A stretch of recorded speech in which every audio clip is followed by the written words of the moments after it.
Hola, buenas tardes compañeros. Nosotros vamos a hacer la exposición.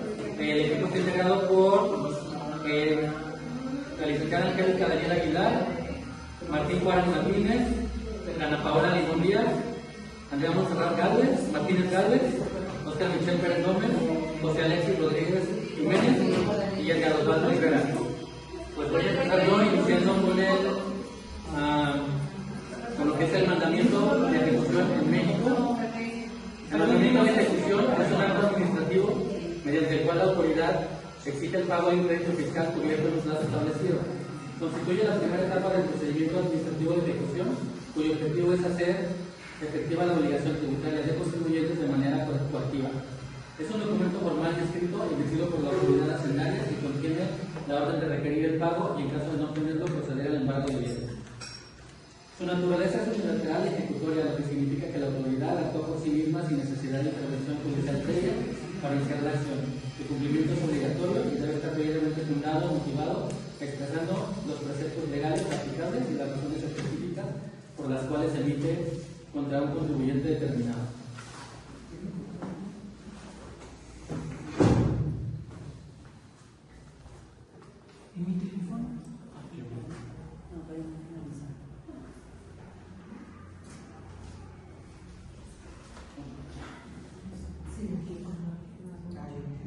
Los requisitos que debe contener son los datos del contribuyente, los datos del crédito fiscal, identificación de la autoridad. Y es muy importante que el mandamiento de ejecución incluya la debida liquidación del crédito fiscal, donde se encuentra el desgloso del monto principal, las actualizaciones y los recargos, conocer con exactitud la cantidad que debe de pagar. Además, debe designar a los ejecutores facultados para llevar a cabo el procedimiento, quienes actuarán a nombre de la autoridad fiscal. El documento debe de llevar firma autógrafa del funcionario, que es un elemento indispensable que otorga validez y autenticidad al documento. Las autoridades competentes que pueden utilizar el mandamiento de ejecución son el SAT, el INSS y las autoridades fiscales estatales. En conclusión, el mandamiento de el mandamiento de ejecución en el derecho fiscal asegura que el Estado pueda hacer cumplir la obligación y contribuir al gasto público, que es muy importante para el financiamiento de servicios. Gracias. Okay. Yo voy a continuar con el requerimiento. Un requerimiento es un documento que envía la autoridad fiscal a un contribuyente por un posible error u omisión en el cumplimiento de obligaciones fiscales. Es la diligencia que se lleva a cabo por medio de un ejecutor designado por parte del SAT, que consiste en presentarse en el domicilio del deudor hasta la entrega del mandamiento de ejecución. ¿Qué se le solicita al contribuyente? En el mismo acto demuestra si el pago del crédito fiscal ya fue realizado. En caso contrario, procederá a pagar bienes suficientes para cubrir el crédito fiscal autorizado. El ejecutor procede a levantar un acta de requerimiento de pago, haciéndose constar la entrega al contribuyente del mandamiento de ejecución. Si el ejecutor no encuentra al contribuyente deudor, deberá dejarle citatorio para que espere a una hora determinada del día siguiente. A la hora señalada se presentará nuevamente el ejecutor y si el contribuyente no lo esperó, procederá a practicar la denuncia si el pago del crédito fiscal ya fue realizado. En caso contrario, procederá a pagar bienes suficientes para cubrir el crédito fiscal autorizado. El ejecutor procede a levantar un acta de requerimiento de pago, haciéndose constar la entrega al contribuyente del mandamiento de ejecución. Si el ejecutor no encuentra al contribuyente deudor, deberá dejarle citatorio para que espere a una hora determinada del día siguiente. A la hora señalada se presentará nuevamente el ejecutor y si el contribuyente no lo esperó, procederá a practicar la diligencia de requerimiento con quien se encuentra en el domicilio. Para atender o aclarar un requerimiento debe acudir al módulo de servicio tributario del SAT que corresponda a su domicilio fiscal para presentar él o los documentos que comprueben que cumplió con lo solicitado o bien que ya corrigió el error u omisión. En los requerimientos se señala el plazo que tiene para presentar la información solicitada. Si no lo hace dentro del plazo, la autoridad le impondrá una multa.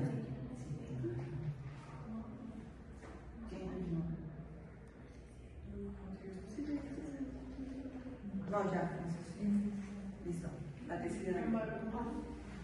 Yo les voy a hablar de lo que viene siendo el embargo.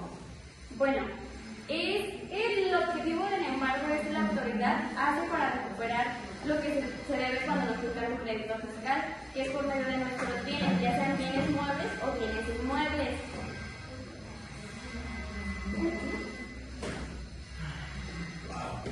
Muy bien, una vez que el ejecutor ha notificado al contribuyente el mandamiento de ejecución y levantado el acta de requerimiento de pago, si el contribuyente demuestra en ese momento que se le está notificando que ya realizó el pago, no hay ningún problema. Pero si no es el caso, se procede a realizar la enajenación. Por tal efecto, se levanta el acta de embargo en el cual se detallarán los bienes a embargar. Bueno, si se embarga una cuenta bancaria, el particular puede ofrecer en garantía una sustitución. Por ejemplo, no quiero que me embarguen mi cuenta, te doy, no sé, un terreno, una casa, para asegurar que realmente se va a realizar el pago. Y el contribuyente deudor tiene el derecho a designar primeramente los bienes a embargar siempre y cuando se apegue al orden establecido en el Código Fiscal de la Federación y que sea de fácil realización o venta. Por ejemplo, hay un orden de estos bienes en el cual el contribuyente son los que designa o dice, ¿sabes qué? Los bienes que son de más fácil venta o algo son los que les interesan principalmente al SAT. Por ejemplo, el primero es el dinero y depósitos bancarios, después los materiales preciosos y las acciones, bonos, créditos de intermediación y fácil cobro a cargo de dependencias públicas e instituciones. Después serían los bienes muebles y por último los bienes inmuebles, que son los más difíciles de realizar a efectivo. ¿Sí? Y luego, los bienes no embargables, no nomás de que la hiera el SAT y ya, que voy a embargar todo, no. También hay bienes que cuales por respeto al derecho del contribuyente no se pueden embargar, como vienen siendo las cosechas, las armas o vehículos de militares en servicio, pensiones del gobierno, libros e instrumentos para ejercer la profesión. Por ejemplo, si se embarga a un contador, ¿no? O a un maestro, no se le puede embargar como tal sus libros, sus computadoras, lo que hace que ejerza su profesión para la familia.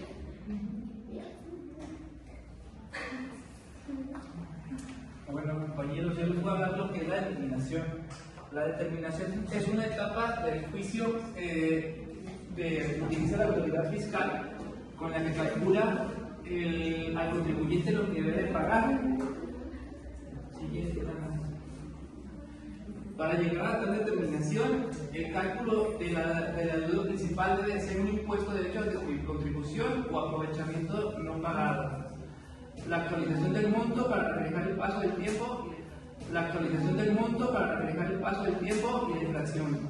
Los accesorios o los recargos o multas, gastos de ejecución, la emisión de resolución oficial, el concepto de contribución y el periodo de revisión.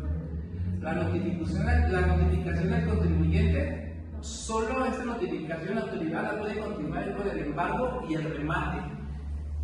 El objetivo es determinar y dar certeza jurídica al contribuyente para que conozca qué debe, por qué lo debe y cómo se calculó. Esto es el pago obligatorio antes de iniciar actos de ejecución.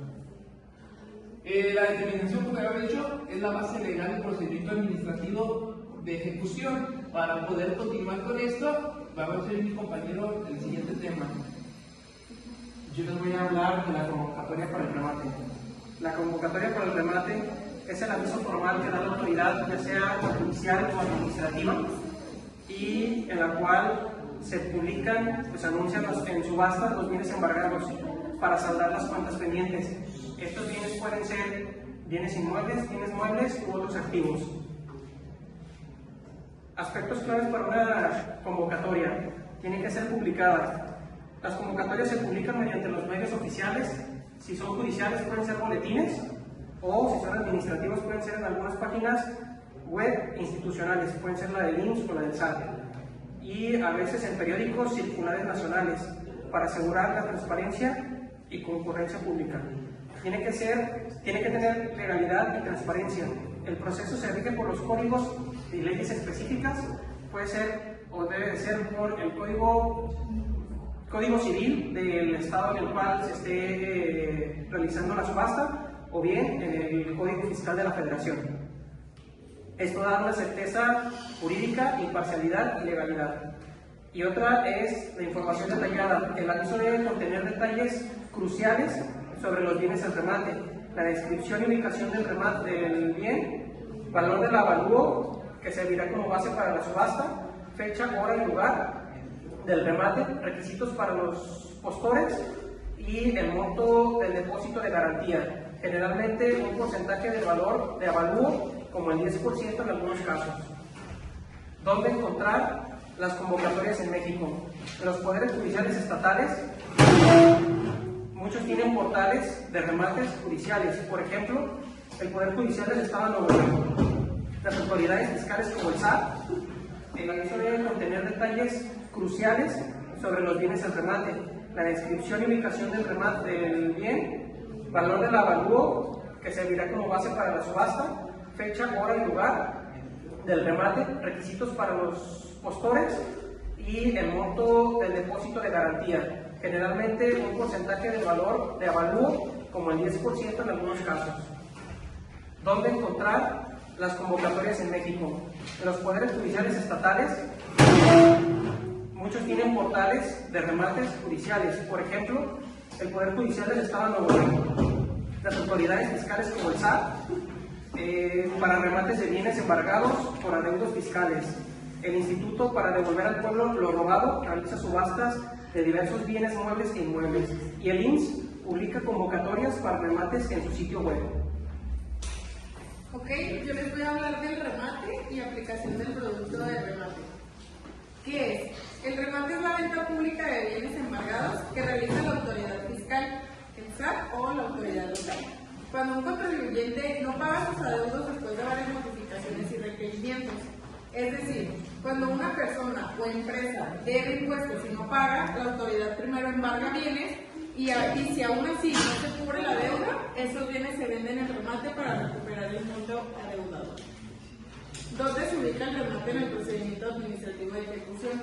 Dentro del PAE. El remate es una etapa avanzada. El orden es más o menos así.